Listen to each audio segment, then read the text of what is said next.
Welcome to Becoming Limitless. This is the podcast for entrepreneurs who want to optimize their brain and their body with biohacking. I'm going to teach you how to eliminate brain fog and upgrade your health so you can have more productivity, energy, and growth in your business. I'm your host, Tanessa Shears. Let's jump in. Welcome back to the Becoming Limitless podcast. I hope you're having a great week so far. This summer has been kind of a neat summer for me. It is one of really exploring and adventuring within myself. So if you've been following along on Instagram stories, you'll know that right now I am in physiotherapy for what's called TMD, or temporomandibular disorder. Have you ever had that sensation that your jaws won't let go, or they click, or they're just in pain sometimes? Well, for me, that has actually turned into neck pain, neck spasms, headaches, migraines. And so my process right now is really trying to figure this out. But I went first to a physiotherapist to help with my neck, and she sent me over to this TMD specialist. And you know what he said to me? He's like, 80% of TMD patients are feeling this way because of stress. And I was like, stress? I mean, it's so weird because circumstantially, when I think of my life, I don't have a lot of stress in my day-to-day life. And so I was like, oh my gosh, where do I even start? My sleep is good. I eat really good. I exercise. I'm going to have to go deeper. And so over this summer, I'm really going to be focusing on me and what brings me joy. And so kind of the fun thing is, one of those things is acro yoga. If you've never heard of acro yoga, you're going to have to go and search it up on YouTube or Google it, but it's essentially partner yoga, and I'm learning how to do it with my husband, Flynn. Now, it's basically, picture my husband lying on his back, feet up in the air, and I'm doing twirls and movements and stuff like that while balanced on his feet. I know, if you've never seen it before, that might be huh? But you have to go check it out. It is just such a beautiful form of art. But given that we started and everything was exceptionally shaky, one of the things I learned is I need more core strength. And so I have been doing Pilates and core strength classes in the mornings, and my gosh, that feeling when you're just starting out at something and you're I didn't really realize how weak this was. Well, that's what I'm working on right now, core strength. So this is just one of my goals, to bring back fun and lightness and joy into my everyday life, because I feel when we were in Panama back in January through March, I really tapped into presence and joy and peace. But I think when we get back into the hustle of day-to-day life and speaking with other entrepreneurs and work and rushing and all of this kind of stuff, it becomes really easy to lose your joy and your presence and your focus. So I'm kind of calling this the summer of me. And one of the things that I want to do is learn acro yoga. So I'm doing a lot of core training. So that's just kind of a little bit of an update on what's going on. I'm trying to show it on Instagram as we go, but I got to tell you, it's looking a little messy and a little scary right now doing this acro yoga, but I will figure it out. I'm going to be so proud when I do. So this episode that I have for you today, it's kind of a unique one. I almost think of it like a level 2 episode, and I'll explain why in just a second. So this episode is called Unusual Things That Spike Your Blood Sugar. So if you've been listening to my content, or you're aware of what blood sugar is and how it affects us, we know that when blood sugar is elevated, or for a long period of time, or you reach these highs and these lows and these roller coasters of blood sugar, it can cause a lot of issues. And I was just writing down some of the things that I think can be related to blood sugar levels that are high, or that stay high, or that are on that roller coaster. If you eat a meal and the blood sugar spikes and drops. And the reason this has come into focus so much is, this is a great way to lower stress, but inside of my Becoming Limitless coaching program right now, we are doing a monthly accelerator where the focus is all on doing a blood sugar reset. So having this as a recorded program that'll live inside my Becoming Limitless program, where we can just really go to the basics and how can I reset my blood sugar? And the questions that I was posing them to them yesterday when I was doing this workshop was, have you ever said yes to any of these questions? Why am I so anxious? Why do I have trouble sleeping? Why do I get so tired and foggy in the afternoon? Why do I have trouble staying focused? And why is my energy so low? Why is my mood so low? Why can't I lose this weight? right? I'm doing the right things. I'm exercising. I'm eating. Like, why isn't the weight coming off? Or why am I always so inflamed and sore? And for me, that shows up as wrist pain. Like, I am an ex-gymnast. And so when my wrists start acting up, it is because there's inflammation in my body that affects these wrists. And they don't act up any other time than when my body is experiencing inflammation. Or have you ever asked yourself, like, why can't I fix my hormones? I don't understand. Or why is my PMS so bad? Like, these are all questions I highly want you to consider could be related to blood sugar. Now, I saw this post on Instagram the other day. There's an account that I follow, and her account handle on Instagram is dr, so dr.stacy, stacy.nd. And she's a naturopathic doctor, and she puts up these like truth bomb posts that I'm like, amen, I love it. And I actually wanted to just read one of them to you because I really want you to understand, and I think she said it beautifully, the profound impact of blood sugar on you as an entrepreneur, in your business, in your life, as a parent. So check this out. She said, it is impossible to get the body into a state of balance and healing when blood sugar, cortisol, that's a stress hormone, right? That's associated with fight or flight, and insulin are erratic, so when they're all over the place. And we wonder why we are so inflamed, cannot lose weight, cannot heal, are burned out, have no energy, are constantly on edge, cannot sleep, are struggling with anxiety and nervous system regulation, and cannot fix our liver or gut issues or balance our hormones. Because to fix all of these, you have to fix the inflammation that is being caused day in and day out. Our food and the hormonal response to it. It is a constant stimulus and exposure to more and more inflammation. So if your hormonal response to the food you eat is not addressed, the body cannot find balance, and it will affect your body's ability to heal and repair. How does that affect your business? If your body is not able to heal and repair your brain while you sleep, you are going to wake up feeling foggy. You're going to wake up feeling lethargic. You will feel like you cannot focus during the day. Your energy will not be consistent. You will be stressed out. You will be less able to handle other stressors in your day-to-day life. This might, and the ramifications of these things, like it affects your sleep. You have cravings all the time. You're hungry all the time. You're snappy, you're irritable. You feel like your food is controlling your life. You have this weight loss resistance. You don't feel good in your body. And like, as far as business, like I need to be able to show up at my best because my energy is the key to my productivity. And if I'm not feeling energized, I usually don't want to show up to my business, or I do and I end up like clicking around on Instagram, not getting anything done. Like I want to be purposeful and intentional. And I can tell you from personal experience, my energy and focus are heavily tied to my blood sugar. I actually had a client that I just finished working with this year, and we had her sleep in order first. So I do want to say that. But we ended up really addressing the food that she was eating and removing potential sources that caused her blood sugar to go up. And she eliminated the afternoon energy crash. She would get anxious and then crash in the afternoon and not be able to work and lose hours in the afternoon. And she has said, like, I feel like I got hours of my life back. And I want you to really understand how much blood sugar affects us. And we put way too much emphasis on calories in, calories out, and that's what matters with food. It doesn't matter what it's made of. And I'm gonna say that is so wrong. Your inflammation in your body, if you are eating seed oils, if your blood sugar is all over the place, this matters.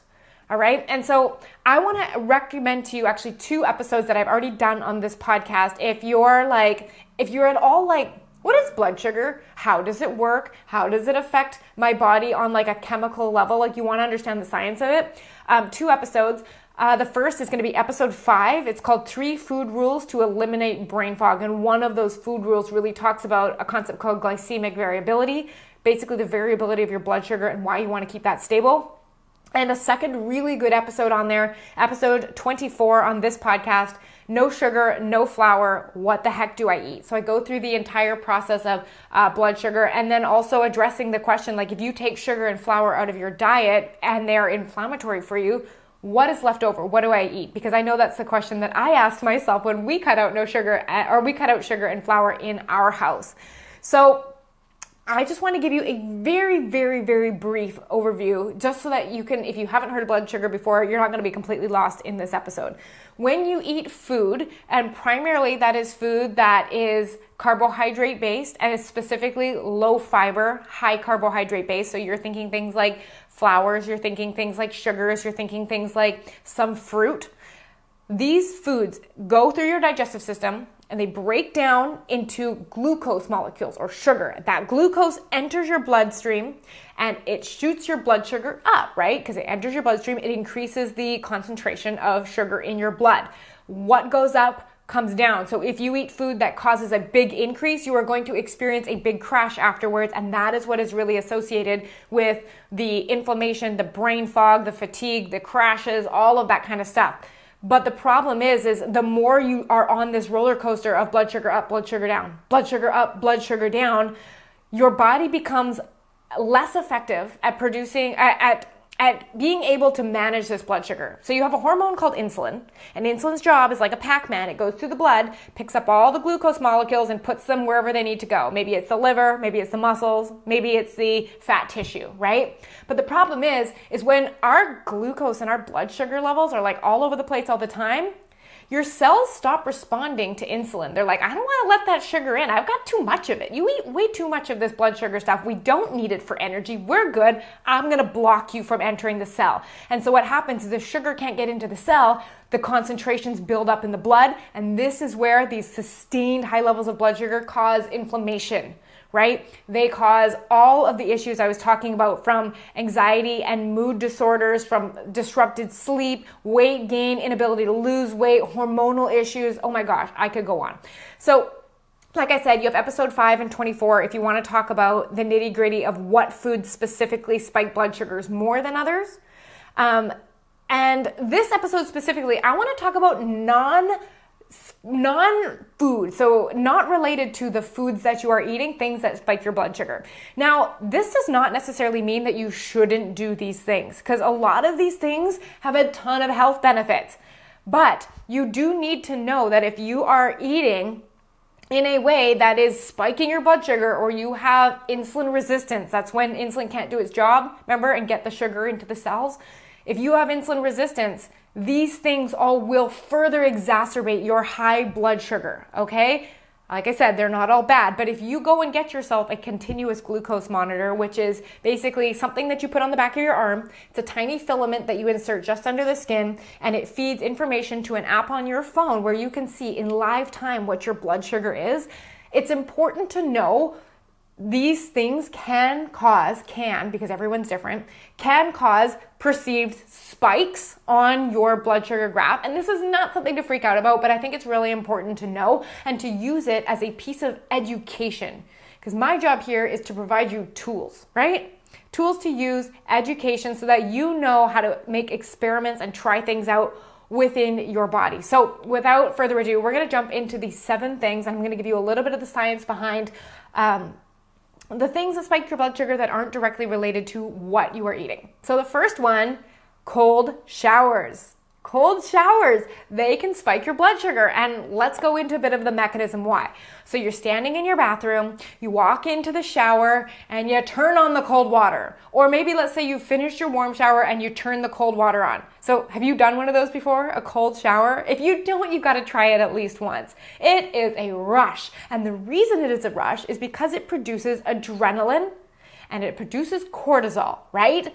And when those things flood your body, if you look at your body from a scientific standpoint, those chemical messengers tell your body, danger, fight or flight, we should get ready to run. So what ends up happening is blood floods to the extremities, the hands, the legs, and away from the digestive system, because it is preparing to activate your muscles to either fight or to run. What also happens in your body, in your liver, is it begins breaking down blood sugar and flooding your system with blood sugar. So let's say you had a certain level of blood sugar. When that cortisol hits your system, it causes increased breakdown of that stored glucose. It enters your system, and if you were watching on a blood sugar monitor, you would see a spike in blood sugar. So this is kind of interesting to know, and I want you to understand Not so much like, oh, it's a cold shower, but the mechanism behind it. And it is that these flood of fight or flight chemicals are preparing your body to fight or flight, right? But it's not anything that's actually a danger to us. It's a cold shower. So this is something that can definitely cause a peak or a spike in your blood sugar. The second thing, exercise. Isn't that interesting? Exercise. I had a client that I was working with back in my personal training days, and she was regularly taking her blood sugar, but she was actually taking it after her workouts and wasn't putting it together. And she's like, I don't understand. My blood sugar is so high all the time. And I asked her, what time of day or when are you taking your blood sugar? And she said, I'm taking it right after, 6:30 p.m. when I get home from the gym. And I was like, oh, well, that makes sense. Your blood sugar is supposed to go up while you are working out. Now think about this, especially when you are doing high intensity workouts that are going past 20 minutes, past 30 minutes, which for her, she was doing 60-minute boot camps at a group fitness class.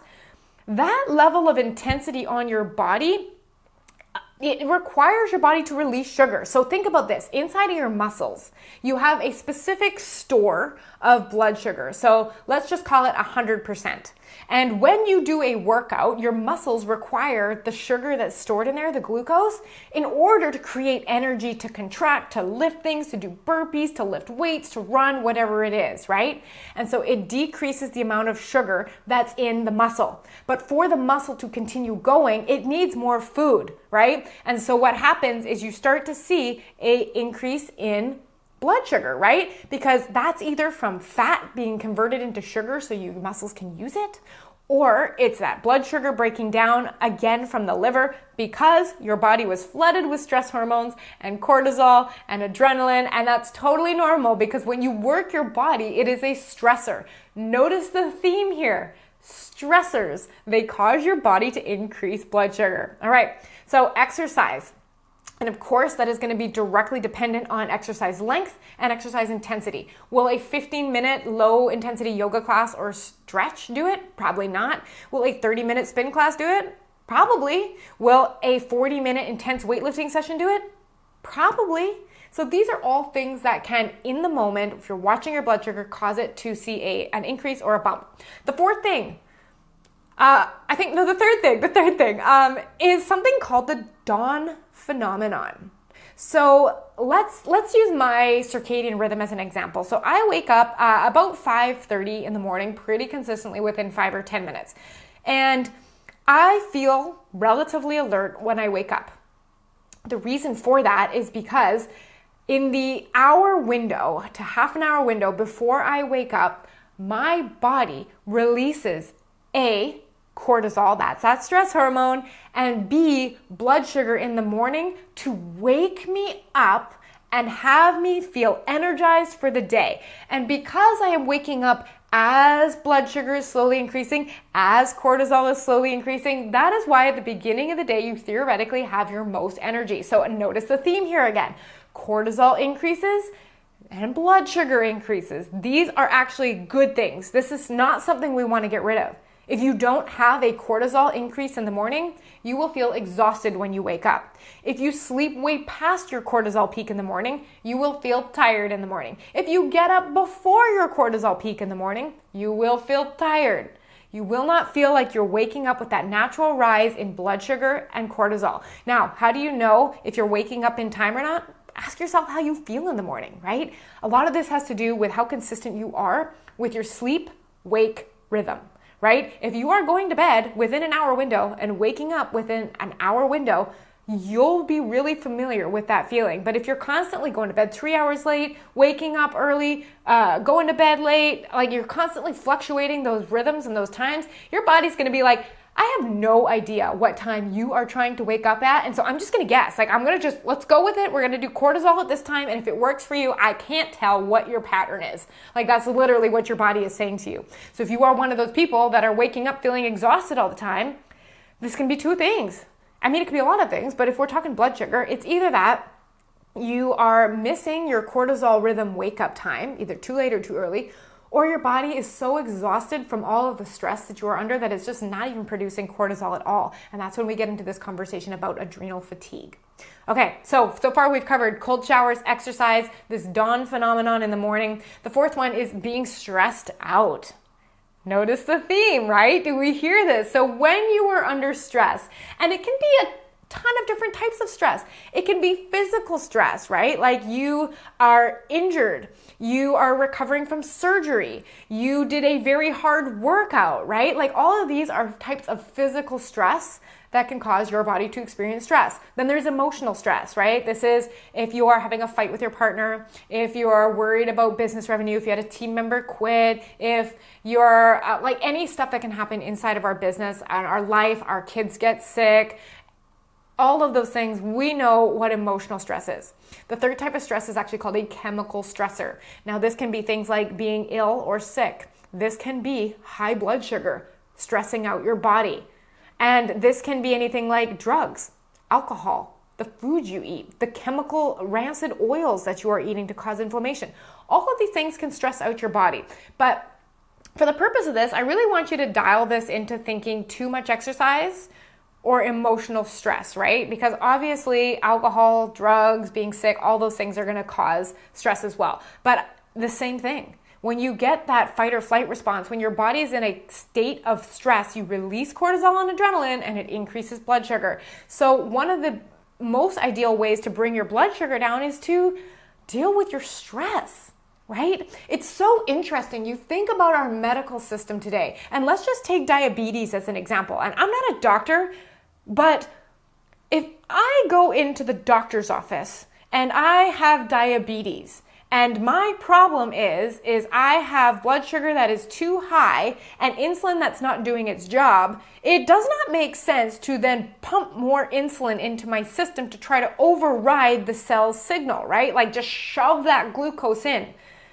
It doesn't make sense to just add medication. I mean, there are times and places for that, but my brain always goes like, wait a second, what is causing the blood sugar to be high in the first place, right? And this is where we start to ask lifestyle questions. And if someone is under long-term stress or acute stress, they're going to see elevated blood sugar levels. And so this is definitely something you're going to want to address if you find that you have elevated blood sugar or a lot of those symptoms. It's the anxiety, it's the overwhelm, it's the disrupted sleep. Are you stressed out? Like, do you need to deal with it? And remember back to the beginning of the episode, I was saying, well, I don't really have a lot of stressful things going on in my life. Stress can be stored in the nervous system and it has to be released. This could be a whole nother episode, but there's a lot deeper of it. So neck pain, jaw pain, headaches, like these are all stress-related symptoms. We don't want to just give an Advil and go on with the day. I'm asking what's causing these headaches? What's causing this jaw tension? Jaw tension isn't the cause of the headaches. It's what's causing the jaw tension that's causing the headaches. Look beneath, ask questions.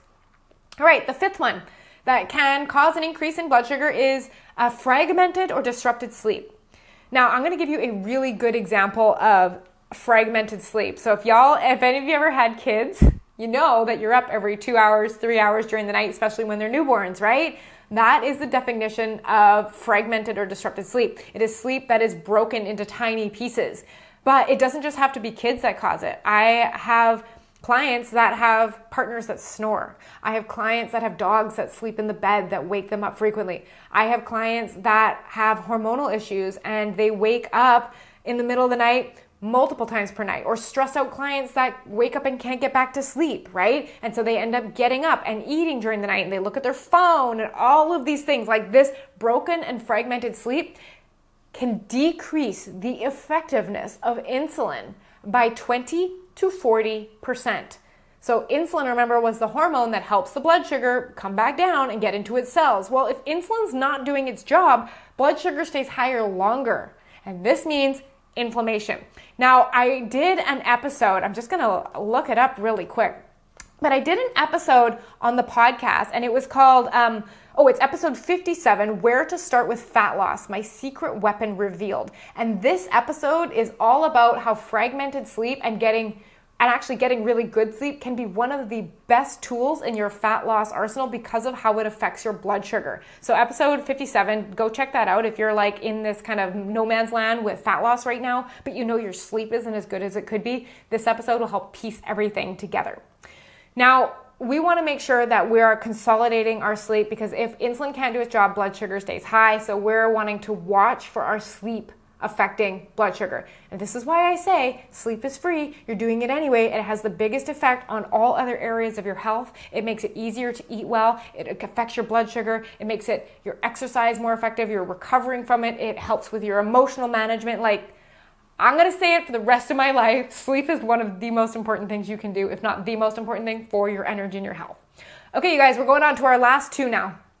Last two things that will actually cause blood sugar to increase. This one is to do with food, but it's not what you eat, it's when you eat. So we're talking about the time of day that you eat. So we keep going back to these same things, right? Notice that I'm giving you examples, but I want you to understand principles, right? Like stress, cortisol affects blood sugar, right? So with time of day, what it has to do is with the hormone insulin. Remember, insulin's job, take sugar, put it in the cells. With insulin, it is more effective and it's better at its job in the morning hours than it is at night. So what does this mean?